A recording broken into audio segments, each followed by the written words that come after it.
ವಿ4 ನ್ಯೂಸ್ನ ವೀಕ್ಷಕರಿಗೆ ನಮಸ್ಕಾರ. ನಾನು ಕಾವ್ಯ. ವಿವಿಧತೆಯಲ್ಲಿ ಏಕತೆಯ ನಡುವೆ ತುಳು ದೀಪೋಲಿ ವಿಶೇಷ ಕಾರ್ಯಕ್ರಮಕ್ಕೆ ಸ್ವಾಗತ. ಜೈನ, ಬೌದ್ಧ, ಸಿಖ್, ಹಿಂದೂ ದೀಪಾವಳಿಯ ನಡುವೆ ತುಳುವರ ದೀಪೋಲಿ ಬೆಳೆ ಹಬ್ಬ ಹೊರತು ಪಣತಿಯೇ ಮುಖ್ಯವಾದ ಹಬ್ಬವಲ್ಲ. ಏನದರ ವಿಶೇಷ ಬನ್ನಿ ನೋಡೋಣ.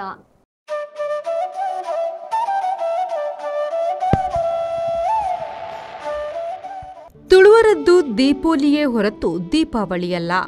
ಅವರದ್ದು ಬಲಿಪರ್ವ ಎಂದರೆ ಬಲೀಂದ್ರ ಹಬ್ಬವೇ ಹೊರತು ನರಕ ಚತುರ್ದಶಿ, ಲಕ್ಷ್ಮೀ ಪೂಜೆ, ತುಳಸಿ ಪೂಜೆ ಇತ್ಯಾದಿಯಲ್ಲ. ಅವರ ಮೊದಲ ಸ್ನಾನವು ಸತ್ತವರಿಗಾಗಿ, ಅವರ ಮೊದಲು ಹಚ್ಚುವ ಹಣತೆ ಸತ್ತ ಹಿರಿಯರಿಗಾಗಿ, ಆಮೇಲೆ ಹಚ್ಚುತ್ತಾರೆ ತಮ್ಮ ಬದುಕಿಗಾಗಿ, ಆ ಬಳಿಕ ಹಚ್ಚುವರು ಮುಂದಿನ ತಲೆಮಾರಿಗಾಗಿ. ತುಳುವರ ದೀಪೋಲಿ ಎಂಬುದಕ್ಕೆ ಅರ್ಥ ಭತ್ತದ ರಾಶಿ ಹಾಕು ಎಂದು. ಇನ್ನು ಬಲಿಪರ್ವ ಎನ್ನುವುದು ಬಲಿಚಕ್ರವರ್ತಿಯ ಗೌರವಾರ್ಥ ನಡೆಯುವ ಹಬ್ಬವಾಗಿದೆ. ಭಾರತದಲ್ಲಿ ದೀಪೋಲಿಯು ದಿವಾಳಿ, ದೀಪಾವಳಿ, ಹೊಸ ವರುಷ ಎಂಬಿತ್ಯಾದಿಯಾಗಿ ನಾನಾ ಬಗೆಯಲ್ಲಿ ಆಚರಣೆ ಕಾಣುತ್ತಿದೆ. ತುಳುವರ ದೀಪೋಲಿ 3 ದಿನದ್ದಾಗಿದ್ದು ಮೊದಲ ದಿನವನ್ನು ಸೈತಿನಕಲೆ ಪರ್ವ ಎಂದು ಹೇಳುತ್ತಾರೆ. ಹಾಗೆಂದರೆ ಸತ್ತವರ ಹಬ್ಬ ಎಂದರ್ಥ. ಒಂದು ರೀತಿಯಲ್ಲಿ ಇದು ತುಳು ಮೂಲಜರ ದುಃಖದ ಹಬ್ಬವಾಗಿದೆ. ಹಿಂದೆಲ್ಲ ಇದಕ್ಕೆ ಮೊದಲ ದಿನವೇ ಎಣ್ಣೆ ಸ್ನಾನ ಮಾಡುವ ಪದ್ಧತಿ ಇತ್ತಂತೆ. ಈಗೆಲ್ಲ ಸತ್ತವರ ಹಬ್ಬದ ದಿನವೇ ಬೆಳಿಗ್ಗೆ ಎಣ್ಣೆ ಸ್ನಾನ ಮಾಡುತ್ತಾರೆ. ಸತ್ತ ಹಿರಿಯರನ್ನು ಗೌರವಿಸುವ ಮೊದಲ ಹಂತವಿದು. ಇಡೀ ಜಗತ್ತಿನಲ್ಲಿ ಎಲ್ಲ ಜನವರ್ಗಗಳಲ್ಲೂ ತಮ್ಮ ಸತ್ತವರನ್ನು ನೆನೆಯುವ ಹಬ್ಬಗಳು ಇಲ್ಲವೇ ಆಚರಣೆಗಳಿವೆ. ಮುಸ್ಲಿಂ, ಕ್ರಿಶ್ಚಿಯನ್, ಯಹೂದಿ ಯಾವ ದೇಶಗಳಾದರೂ ಮುಖ್ಯವಾಗಿ ಅಲ್ಲಿನ ಮೂಲ ನಿವಾಸಿಗಳು ಇಂದಿಗೂ ಸತ್ತವರಿಗೆ ಒಂದು ದಿನ ಇಟ್ಟುಕೊಳ್ಳುತ್ತಾರೆ. ತುಳುವರಲ್ಲಿ ಇನ್ನೂ ಒಂದು ವಿಶೇಷ ಎಂದರೆ ಯಾವ ಹಬ್ಬವೇ ಇರಲಿ ಅವರು ಎಡೆ ಇಡುವುದು ಸತ್ತ ಹಿರಿಯರಿಗೆ ಮಾತ್ರ, ಗಣಪತಿಗೂ ಅಲ್ಲ, ಕೃಷ್ಣನಿಗೂ ಅಲ್ಲ. ಇನ್ನು ದೀಪೋಲಿಯ ಮೊದಲ ದಿನವಂತೂ ಸತ್ತವರ ಹಬ್ಬ ಎಂದೇ ಪ್ರತೀತಿ. ವೈದಿಕ ಧರ್ಮದ ಸತ್ತವರ ತಿಥಿ ದಿನ ಇತ್ಯಾದಿ ಮೂಲ ತುಳುವರಲ್ಲಿಲ್ಲ. ವೈದಿಕರ ಮಹಾಲಯ ಅಮಾವಾಸ್ಯೆಯ ಹಿರಿಯರ ನೆನೆ ದಿನ ತುಳು ಧರ್ಮದವರಲ್ಲಿಲ್ಲ. ಇತ್ತೀಚೆಗೆ ಕೆಲವರು ಎಲ್ಲದರಲ್ಲೂ ಮತಾಂತರ ಆಗುತ್ತಿದ್ದಾರೆ ಎಂಬುದು ತಿಳಿದಿರಬೇಕಾದ ವಿಷಯ. ದೀಪೋಲಿಯ ಮೊದಲ ದಿನದ ಸತ್ತವರ ಹಬ್ಬದಂದು ತೆಂಗಿನಕಾಯಿ ಬೆಲ್ಲ ಹಾಕಿದ ಹಾಗೂ ಬರೆ ತೆಂಗಿನ ತುರಿ ಹಾಕಿದ ಗೊಡ್ಡು ಎಂಬ ಕಡುಬು ಮಾಡುತ್ತಾರೆ.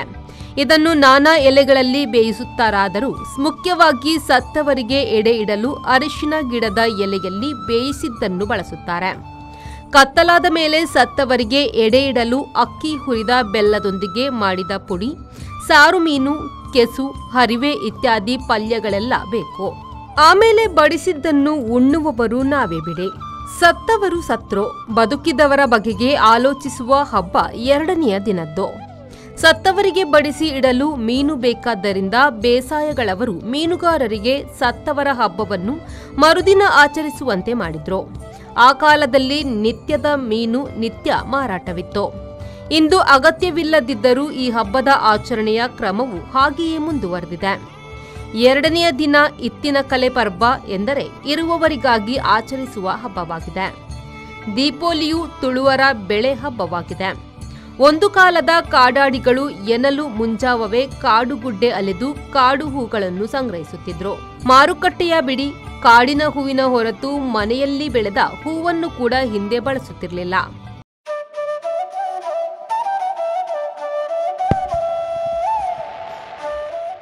ಕತ್ತಲಾಗುತ್ತಿದ್ದಂತೆ ತೆಂಗಿನ ಕಡ್ಡಿಯ ತುದಿಗೆ ಅರಿವೆ ಸುತ್ತಿ ಎಣ್ಣೆ ಹಾಕಿದ ನಿನೆಕೋಲು ಉರಿಸುವ ಕ್ರಮ ಆರಂಭ. ಆ ಕಾಲದಲ್ಲಿ ಊರ ಮಡ್ಡೆಲ ಎಂದರೆ ಮಡಿವಾಳನ್ನು ಇದಕ್ಕೆ ಮಡಿ ಬಿಳಿ ಬಟ್ಟೆ ಕೊಡುವುದು ಕ್ರಮ. ಇಂದೆಲ್ಲ ಆ ಪದ್ಧತಿ ಇಲ್ಲ. ಈ ಕಡ್ಡಿ ಬೆಳಕನ್ನು ಗದ್ದೆಯ ಮೂಲೆಯಲ್ಲಿ ಊರಿ ಕಾಡಿನ ಹೂ ಮಿಶ್ರಣವನ್ನು ಹಾಕಿ ಸ್ವಲ್ಪ ಅವಲಕ್ಕಿಯನ್ನು ಹಾಕಿ ಬಲೀಂದ್ರನನ್ನು ಕರೆಯುತ್ತಿದ್ರು. ಪೊಲಿಕೊರಿಯರು ಹೊಲಿಕೊಟ್ರು, ಬಲಿಕೊಟ್ರು, ಬಲಿಯೇಂದ್ರ ದೇವರು ತಮ್ಮ ರಾಜ್ಯಕ್ಕೆ ತಾವೇ ಬಂದರು ಕೂ ಕೂ ಕೂ ಎಂದು ಕೂಗುತ್ತಾರೆ. ಇದನ್ನು ಭತ್ತದ ರಾಶಿ, ಹಟ್ಟಿ, ಕೊಟ್ಟಿಗೆ, ಬಾವಿ ಮೊದಲಾದ ಕಡೆ ಕೂಡ ನಡೆಸುತ್ತಾರೆ. ಮುದ್ರಿತ ಪ್ರತಿಯಂತೆ ಮಜ್ಜಿಗೆಯಲ್ಲಿ ಬೆಣ್ಣೆ ಮುಳುಗುವಾಗ, ಸಣ್ಣ ದಂಬೆಲಿಗೆ ಸೇತುವೆ ಆಗುವಾಗ, ನೆಕ್ಕಿಯಡಿಯಲ್ಲಿ ಆಟ, ತುಂಬೆ ಗಿಡದಡಿ ಕೂಟ ಆಗುವಾಗ ಇತ್ಯಾದಿ ಹೇಳಿ ನೀ ಬಾ ಬಲಿಯೇಂದ್ರ ಎನ್ನುತ್ತಾರೆ. ಇವು ಯಾವುವೂ ಆಗುವುದಿಲ್ಲವಾದ್ದರಿಂದ ನಿಜವಾಗಿ ಬಲಿಯೇಂದ್ರ ನೀನು ಬರಬೇಡ ಎಂದರ್ಥ. ಇದನ್ನು ತೆನ್ಕಾಯಿ ತುಳುನಾಡಿನಲ್ಲಿ ಕೆಲವರು ಬಲಿಯೇಂದ್ರರನ್ನು ಕರೆಯಲು ಬಳಸುತ್ತಾರೆ. ಎಂದರೆ ನಮ್ಮ ವಿಚಾರಕ್ಕೆ ಎಲ್ಲಿ ತೆರೆ ಬಿದ್ದಿದೆ ಎಂಬುದನ್ನು ಆಲೋಚನೆ ಮಾಡಬೇಕಾಗಿದೆ. ಕತ್ತಲಾಗುತ್ತಿದ್ದಂತೆ ತುಳಸಿ ಕಟ್ಟೆ ಎಂದರೆ ಮೂಲದಲ್ಲಿ ಸತ್ತವರ ಸಮಾಧಿಯ ಬೃಂದಾವನ ರೂಪ. ಅಲ್ಲಿ ಬಲಿಯೇಂದ್ರನಿಗೆ ಪೂಜೆ ಮತ್ತು ಬಲಿಚಕ್ರವರ್ತಿಗೆ ಗೌರವ ಸಲ್ಲುತ್ತದೆ. ತುಳಸಿ ಕಟ್ಟೆಯನ್ನು ಕೂಡ ಬೆಳೆ ಸಂಬಂಧಿ ಮತ್ತು ಕಾಡು ಹೂವಿನಿಂದ ಅಲಂಕರಿಸಲಾಗುತ್ತದೆ. ಕೆಲವು ಹಿಂದಿನಿಂದ ನಡೆದು ಬಂದ ಕ್ರಮ ಅನುಸರಿಸಲಾಗುತ್ತಿದೆ. ತಿರುಪತಿ ತಿಮ್ಮಪ್ಪನಿಗೆ ಹುಂಡಿ ಕಟ್ಟಲಾಗುತ್ತದೆ. ಇಲ್ಲಿ ತುಳುವರ ಬಲಿಯು ಬಲೀಜಿ ಆಗಿ ಆಮೇಲೆ ಬಾಲಾಜಿ ಎಂಬ ಬದಲಾವಣೆ ಕಂಡಿದ್ದಾರೆ ಎಂಬುದು ಸ್ಪಷ್ಟವಾಗುತ್ತದೆ. ಈ ದಿನದ ತಿಂಡಿ ಮುಖ್ಯವಾಗಿ ಬೇಯಿಸಿದ ಇಡ್ಲಿ ಹಿಟ್ಟಿನ ಕಡುಬು, ದೋಸೆ ಮಾಡುವುದು ಇದೆ. ಈ ಕಡುಬನ್ನು ಇಡೀ ಪಾತ್ರೆ, ಬಟ್ಟಲು, ಲೋಟ ಇತ್ಯಾದಿಗಳಲ್ಲಿ ಬೇಯಿಸುವುದರಿಂದ ನಾನಾ ಆಕಾರದ ಇಡ್ಲಿಗಳು ತಯಾರಾಗುತ್ತವೆ ಎನ್ನುವುದೇ ವಿಶೇಷ. ದೀವಳಿಗೆಗೆ ನಾಯಿಯ ಬಾಲದಲ್ಲೂ ಕಡುಬು ಎಂಬ ಗಾದೆಯಿದೆ. ಸತ್ತವರು ಸತ್ತಿದ್ದಾರೆ, ಬದುಕಿರುವವರು ಸಾಯುತ್ತಾರೆ. ಹಾಗಾಗಿ ತುಳುವರ ದೀಪಾವಳಿಯ 3ನೆಯ ದಿನ ಬರ್ಪಿನಕಲೆ ಪರ್ಬ ಎಂದರೆ ಮುಂದಿನ ಜನಾಂಗಕ್ಕಾಗಿ ಈ ದಿನ ಇದೆ.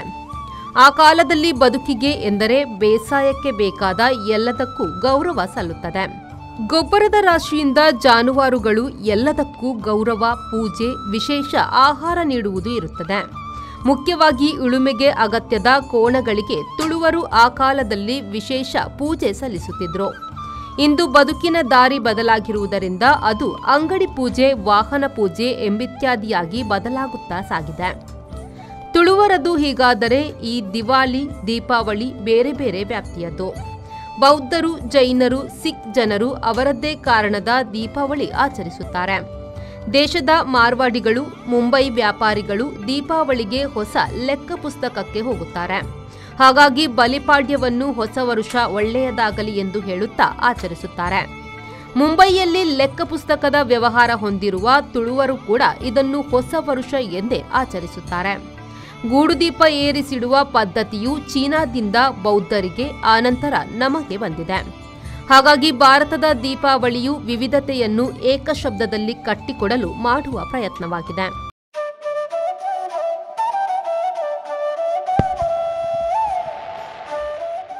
ವಿವಿಧತೆಯಲ್ಲಿ ಏಕತೆ ನಮ್ಮ ಸಂವಿಧಾನ ಮಂತ್ರ. ಅದು ನಮ್ಮ ಹಬ್ಬಗಳಲ್ಲೂ ಪ್ರತಿಫಲಿಸುತ್ತದೆ. ವಿವಿಧತೆಯಲ್ಲಿ ಏಕತೆಯ ನಡುವೆ ತುಳು ದೀಪೋಲಿ ಇದು ಇಂದಿನ ವಿಶೇಷ ಕಾರ್ಯಕ್ರಮ. ಇಲ್ಲಿಗೆ ಮುಗಿಯುತ್ತದೆ. ನಮಸ್ಕಾರ.